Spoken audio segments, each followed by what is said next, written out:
Going on, guys? Zach here, coming to you with another Q&A. This one is on wrestling training, wrestling strength conditioning, but it could be applied for really any high school coach, high school sport.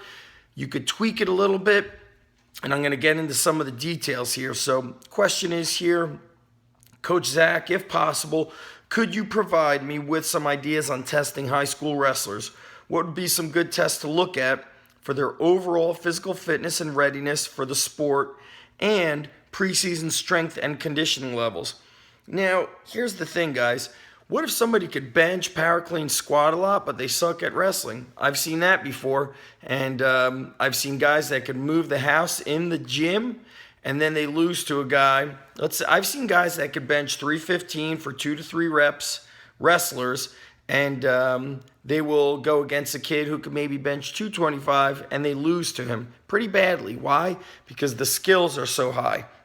So what I'm saying is you need both. You need the skills to be high, and you got to be strong, fast, explosive. So here's a couple things I said. You should test the max pull-ups. They should be full range, of course, no kipping. They should probably be a dead hang. You could test a trap bar deadlift because that's a pretty basic movement. It doesn't necessarily have to be a 1 rep max. It could be a set of 3, but you could do a 1 rep max. Usually, unless an athlete has been trained and trained well through a strength coach, his technique is not on a very high level, and he's probably not ready to max out on the deadlift. Vertical jump, broad jump. And then I give an option here. You could test the 1 mile run because a wrestling match in high school is 6 minutes without the overtime. So we want to start seeing some of your middle, maybe your upper middle weights running the mile in that 6.5 time frame, something like that. So that would be good. You could also just test the 400-meter run. You could test the bench press. You could test everything. But the ultimate test is, do they win wrestling matches? Is the training helping them with the mindset? So there's lots of different things we could test. Now, with us, I don't do testing week like so many of these high school coaches do. We use a software at my gym. I also use an online software for people following our online programming. So you're always able to track and see what you've done. Oh, last year you squatted, you did a box squat for a triple, 185 pounds. Now you're doing a box squat for a triple at 275. You've gained strength. Now, we also need to see that athlete, whether it's wrestling or any other sport, but I'm going to stick to wrestling, is doing the skills required. There's so many variables in wrestling.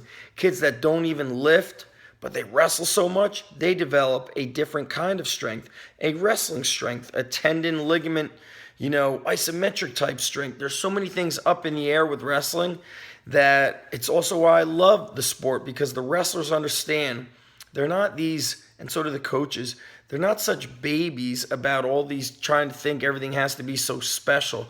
They understand that the work has to be, it's got to have grit. It's got to be tough. It's got to be hard. And when I think about it, we could test anything if the athlete is skilled enough in the lift. I gave you very low skill things, pull-ups, deadlift, jumps, and running. We could test on the higher level athletes a box squat, we could do even a 5 or 6 minute, kettlebell snatch test. I mean, there's a lot of things that you could test. That snatch test might beat up their shoulder, so maybe not. We could do the power clean if they have the skill in it. Most high school kids, when I see them power clean, there's a lot of round back, straight legs. So, rule number 1 is do no harm. I don't want the weight room exercises and training to screw up the sport. So keep it simple. Pull-ups, deadlifting, vertical jump, broad jump, mile run or 400-meter run. People might ask about push-ups. Only do a push-up if it's a hand release at the bottom, so the body has to touch and the arms have to lock out. There's lots of ways. The ultimate test, are you winning on the mat? Click the links below, guys. I've got some great training programs for wrestlers, opportunities for everybody to learn, and there's also plenty of free stuff linked below. Whether you're a wrestler or not, a coach or not, there's a lot for you. Take advantage and share this with anybody you think would benefit. Peace, guys.